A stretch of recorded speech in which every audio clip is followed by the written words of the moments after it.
I can hear it now.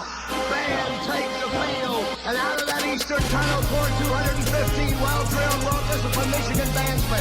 They pour over the eastern sideline, they pour in the big block in, and they play the greatest college fight song ever written.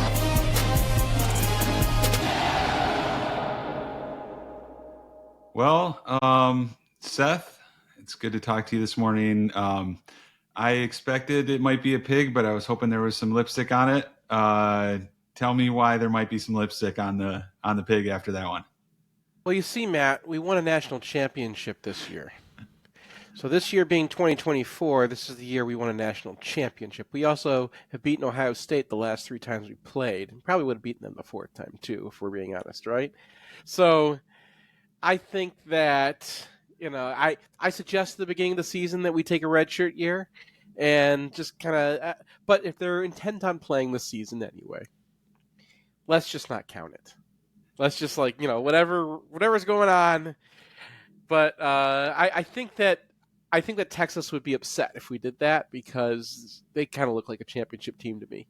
And one of my takeaways Texas looks really good. Games, their defensive tackles are better than we thought they'd be. I thought that they would have a big drop off from the starters from last year, and I mean the guy, they're not the dudes, right? They're not the best in the world, but those guys were good.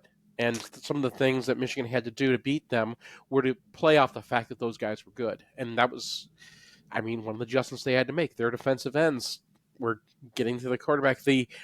Michigan's defensive line was not getting pressure now that, there's holds and they get away with some holds. But they're also just big, freaky dudes. And that offensive line, I thought, was a lot better than the Washington line. The same players, right? We're throwing the same guys at them. I thought Texas had a better offensive line than the Joe Moore winning offensive line of Washington last year that won them, they got them the national championship game. So I'm not panicking. I think that, so shout out to my friend Steve Hurls, big MGO blog guy, former client as well. I'll do a little plug after this, but he texted me. He's like, talking me off the ledge. He was kind of joking, but talking me off the ledge. This offense is on par with Stephen Threet, Nick Sheridan, 08. I think he was being facetious, but my thought, I talked to him for a minute. You mentioned this. Mullings, I think Khalil Mullings is probably top 3, maybe one of the best running backs in the Big Ten, right? Top 3, maybe the best. And at the end of the day, there's a lot of room for growth. And I'm not ready to throw in the towel. We've played one okayish opponent, one great opponent. I think Texas is going to be back in the semis, maybe win a championship, have a chance to win a championship this year. So I actually told him the one thing, Seth, that I feel okay about is I would rather we lose by 20 some right now than lose by 4 and think we're still as good as we are last year. I think this maybe knocks some of the rust off. I like the mentality side. I gotta be honest. This was more of a 13-point loss than like the complete blowout we had. It was still a big loss, and it was still Texas was a much better football team than Michigan. And I think that you do have to adjust your expectations for Michigan down some after watching this. But Michigan's not going to have Colston Loveland fumble the ball off his knee and give the opponent an extra drive. Michigan's not going to, only get stops on 4% of their third downs or whatever terrible number it is in the end, right? Michigan is not going to just throw the ball, and Loveland doesn't even look back for a ball, right? Like some of Warren's passes were fine, and then he's a little bit late on one that causes an interception. So he's not great, but he's not terrible. And the events in this game, every time there was a bounce, Texas caught the ball, Texas recovered the ball, right? There were a lot of plays that Michigan had a hand right in the way of Ewers, and somehow the ball got right to his receiver. Even if it bounced off of a hand to Kenneth Grant, it still went to his receiver. Now, there are coverage issues that are part of that, but also when the ball bounces in the air, it's kind of a random thing. And all of the randomness went towards Texas in this game.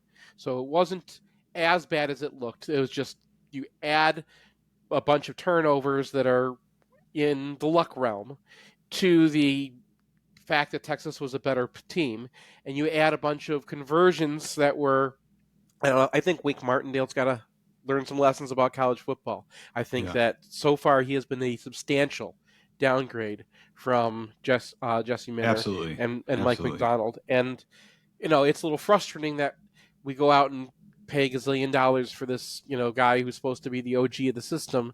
And it's starting to feel like he's not the one who knows how to use the system best. Like he wants to blitz, he wants to do his things, he wants to look cool. But I don't want to talk about Wink Martindale today. I don't want to get. I don't want. It's frustrating. It's not unfixable, and I'm not like throwing in the towel on the guy or whatever. Like I want to talk about what's really bothering me about the offense. Yeah, and while you're pulling up some clips we're going to go over, check out Realtor and Lender.com. Rates are at the lowest they have been since April 2023. The Feds have been talking about the rate cut in September. Anybody that has bought or financed since April 2023, good chance you can save some money. Anybody that, when the Feds talk about the rate cuts, it's actually already happened and happening. So I wouldn't expect a big drop from here. So realtorandlender.com, that's the little plug. So commercial over. Make everybody feel better if you can, Seth. Is it possible? Oh, no, I'm not going to make you feel better. I'm going Right. to talk a little about how they're using Orgy and how the slow developing plays, they haven't really figured out how they want to use the Orgy package. Yep. So they've got it. They've been using this for like third downs, and they thought it was going to be successful. But Texas was already prepared for it. Obviously, everyone else is going to prepare for it too. And I want to show you the subtle things that they're doing that are making it hard. So here's the one that everyone was mad at, right? Because this is Michigan's driving. They have a good chance of scoring, and all of a sudden, boom, the drive is dead. And, he could show you what happens here. You get stuffed in the backfield. Now, the reason why this play doesn't work, the main reason is not Orgy, it's not the system, it's not the design or anything, right? So they have Edwards going out here. Now, this is going to take somebody out of the box. It does get a cornerback, so it doesn't really do that much, right? You're not winning that much by taking the cornerback away because the cornerback was not really going to be a main threat. But you do take somebody out of the box by having to cover Edwards, and if he doesn't go out there, it's probably a read, right? If he doesn't, they don't want to cover with him. They want to use a linebacker. They want to use a safety. They're going to have to deal with that. Well, and just one comment on the game too. I mean, until we prove that we can hit a deep shot, you're going to see safeties rolling down within 10 yards line, the line of scrimmage. You're going to see them crashing down, especially with Orgy in, until he shows he can throw. But yeah, but these safeties, they're not attacking the run. They're playing not back. on this one. No, just in general. Yeah. So look, we already have the ball. We already have the run established, and Michigan's in business. You got your kick out with Bredesen, all right? He's going to win that block against a linebacker, all right? And you've got a down block with Hinton. He should win that block against a tackle. Now, I said this tackle is pretty good, right? But he should win that down block. Now, notice his feet are sideways on the line here. They should, at this point, already be angling down and moving this guy down this way. Yeah, not much leverage when you're standing straight up either. Right. Now, the problem with this play is El Hadi takes... Look how this weird step right here, like he's going to go inside. You see that? Yeah. And so now he's acting like he's going to go inside here and maybe block this guy, which doesn't make any sense to me. Like this is obviously not the gap. Obviously the defensive tackle's here. You got Miles Hinton, who's probably going to win this battle, right? You got an extra chip here on him to make sure he gets inside there. You're going to block down to this linebacker. This is El Hadi's guy out here. Yeah, you got the whole field well right there. Yeah, and El Hadi's getting stuck behind this block. You see that? So there's his block. He's supposed to get this guy. Look how far he lets him get inside. He's stuck on this block here. El Hadi screws this up. It's like he shuffles and then he gets stuck on this block. I don't get it. But it's just a guy screwing up. And El Hadi's, if he gets that guy, then you have some space because Loveland's making his block down here. All you have to do is get into here and you're down to the safety, right? So he has to cut away from him, and he cuts right into the down block. Now remember, this down block is supposed to be sealing here. So Hinton has no control of him upfield. You want this guy to get upfield.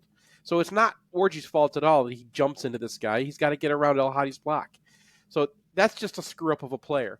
But one of the things that makes it a little more compounded is watch how quickly this linebacker is moving, right? There is no fear whatsoever that someone's coming behind him. He is activating immediately. This linebacker is too. One step by Orgy, and these guys are already activated. Nobody's protecting back here. Nobody's, anything you wanted to put into this zone, or if Loveland wants to slip by this guy and go right here, all they got is safeties to stop him. They're never threatening that. Yeah. We've never seen any option to do that. We've never seen any possibility of that kind of thing. And we have seen him throw the ball a couple of times. So we have this touchdown he threw. And this is, a goal line situation. So again, they're just trying to get a few short yards. And because Orgy's in there, obviously they're going to overplay the run. Right? You get Bredesen in motion. That's also going to tip run, right? Bredesen's, a run blocker, not much of a receiver. And so there's those linebackers stepping in. It doesn't take them much. They get in a little bit, get Edwards outside, and nobody's right. These guys are all just messed so up Seth, over we here. could have a top 3 running back in the Big Ten in Mullings, and we could have a top 3 slot receiver in the Big Ten if we moved Edwards out there. We can't figure out what to do with Edwards. I mean, it's tough. I mean, get him space. I know. Well, that's part of it. Edwards is going to be more of a threat. Remember how they put him out and they had him moving outside? Yep. I mean, if you put him outside as a wide receiver, they have to cover him like a wide receiver, and he takes a cornerback away. So that's one more receiver that doesn't have a cornerback on him, right? And those are some of the tricks they could do with him. I'm not really talking about how they use him, but Orgy could be a force multiplier for that, because Orgy's another guy who you have to protect as a runner. But here's how they use him as a passer, right? This is a 2nd and 7, and all they do is they have him roll out. So, I mean, this is just a flood concept over here, right? Where he's got the read. It's just a stop concept there. Yeah. And he turfs it. But, I mean, the upside here is not that great. The idea, I mean, you run this play, I think it's called Spider Y Banana, but a lot of times you see this play run with a tight end releasing over here into the flat, and then this guy's got to choose between the quarterback and the tight end. They don't even have that, right? It's just like a one-read, one-man concept. Yeah. And it's, it's sad that this is all we're doing with him. Like, this is not a high percentage throw. What are you going to get? At most 7 yards. And then everybody's heart sinks when he can't throw it there. But here's an example of how they used him well. Right now we had the wedge. Right, they bring him in, and they're lining up against that wedge. There's this, bare front here. These guys are kind of cocked. They're going to go right after this. They're going to go right under the nose tackle. And this guy is diving completely inside, like Orgy can't possibly keep it. Yeah, I mean, the read option has to be something we go to more with Orgy, because you can't key on him, that way. You can't, and it seems like they are keying on him. If he can hit those throws, I mean, that's a pretty simple throw on that 2nd and 7 we were watching.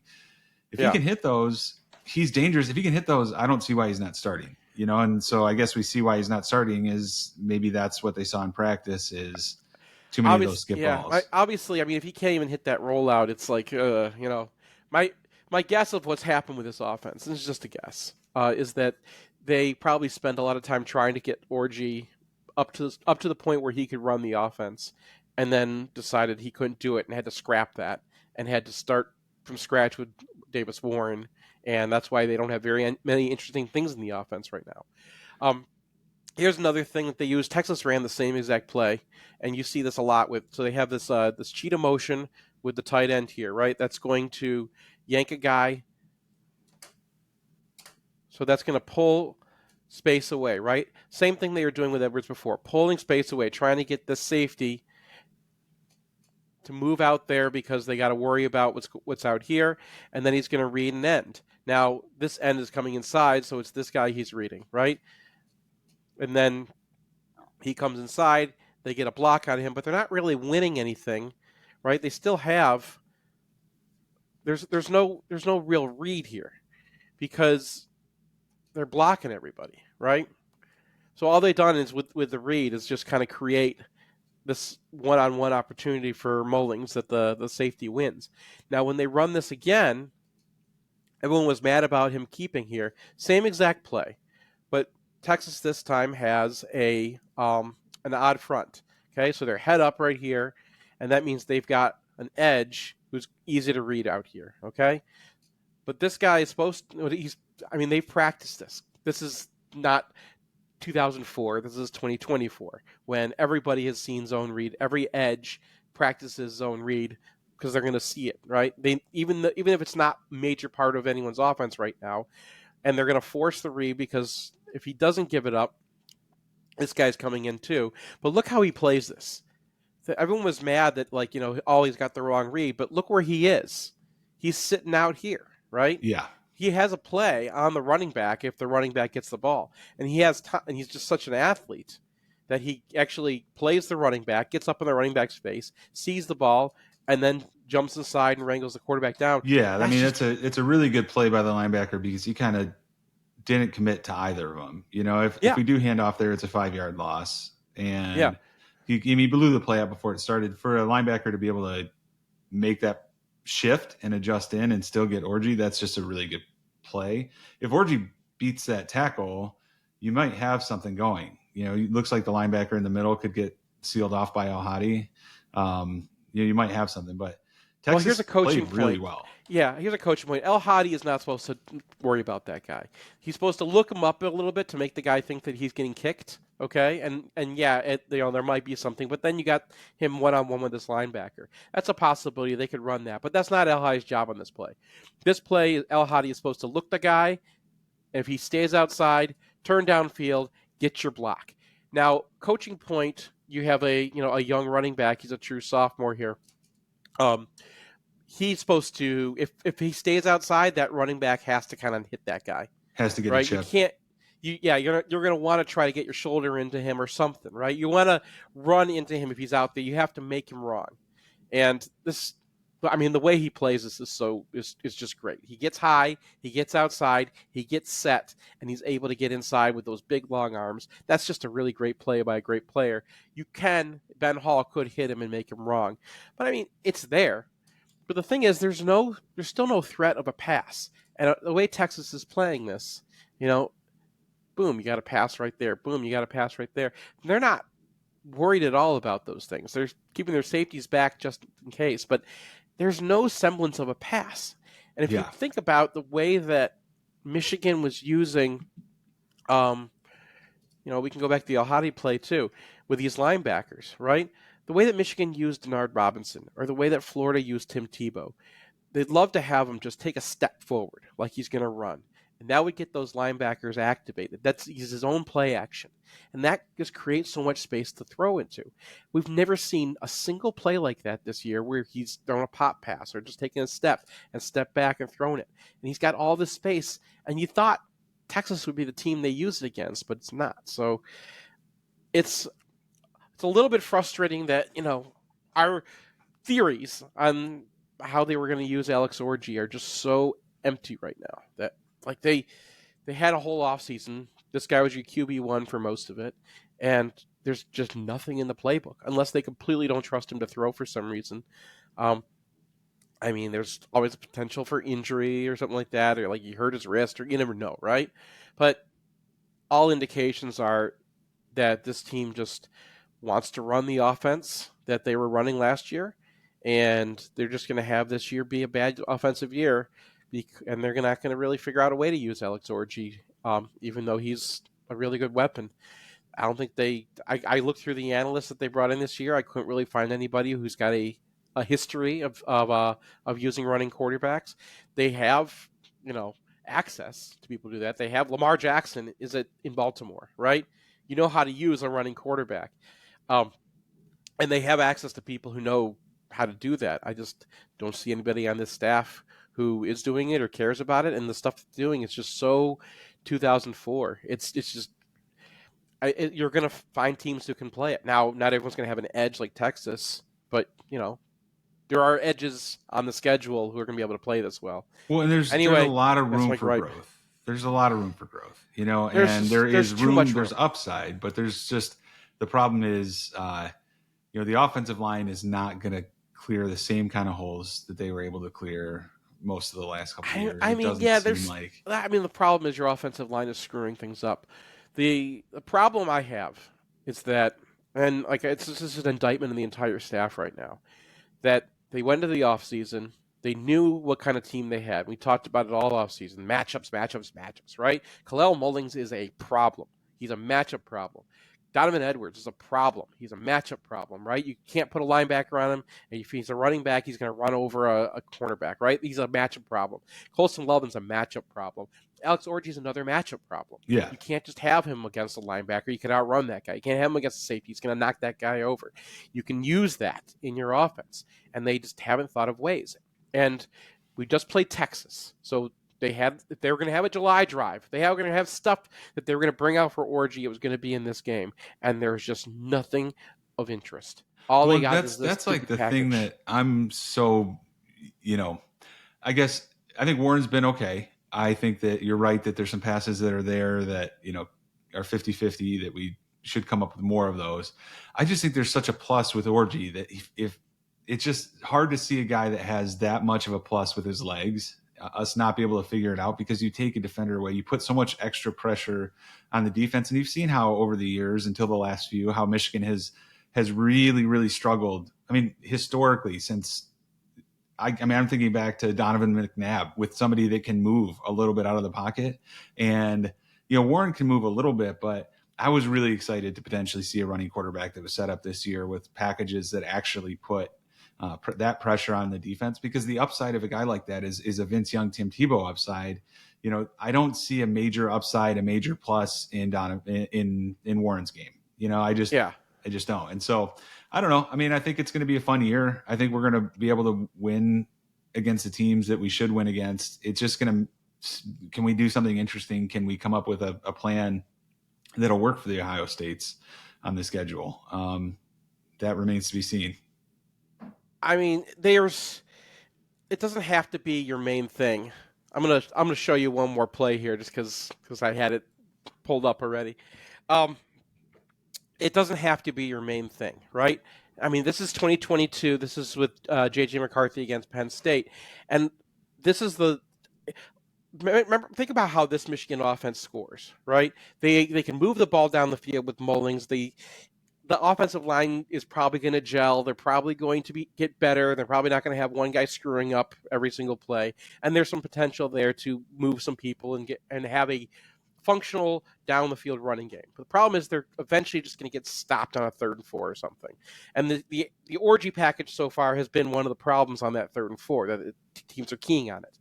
If you have it as part of your system, what you do is you give this offense an opportunity to make the defense play 11 on 11. Because right now they're playing 10 on 11. Because Davis Warren can keep the ball, and he's shown that he can scramble a little bit, but they don't really have zone reads for him. If they want to he might get you a first down, but he's not going to kill you. He's not going to turn it into 40. Yeah, but I mean, what you can get, and obviously this is an offensive line with Oluwatimi and other guys who can make plays. And one of the things about this run is that, guys make some plays here. But you make them play 11 on 11, right? Every team's going to have a guy who's got to check the quarterback and a guy who checks the running back. Now, most teams will make that the same exact guy. If you make that guy wrong every time because he's got to check the quarterback, that means the safety is now responsible for the quarterback. So they've got, this guy forming up back here, waiting for the quarterback to keep. Okay, he's got to worry about that. He's not part of the defense. That buys you another guy. This guy is hanging back a little bit. He actually lets himself get chipped a little bit by Hayes, and that creates the space. That's why Donovan Edwards is off the races. And the way this team can really be explosive is by doing that, by taking out that extra attacker, right? That free guy who doesn't have a blocker with your quarterback, and then that means Donovan Edwards, you just need one block to spring him, one opportunity to get him out in space. And that's how this team can really have explosives can just put up points and put up yards, because eventually their drives are going to stall out. Someone's going to screw up. Davis Warren's going to throw a bad pass or miss, or take an extra step or something, or one of the offensive linemen is going to screw up. The way they're using Orgy right now is not creating explosives. They're just trying to bully down the field. They're slow developing plays that give the defense an opportunity to overcheck them. And fine. You're going to have a check eventually. That's not going to slow them down. It's not going to stop them. They're running too many things, the same things right now, and it's frustrating because we're now into game 2. We've already seen our big opponent that we would have July drived, and there's nothing. They don't have any of this in their offense, and like the way they're using him is just so old-fashioned, and it's just so slow, and it's like this doesn't accomplish any of the things that they need to accomplish.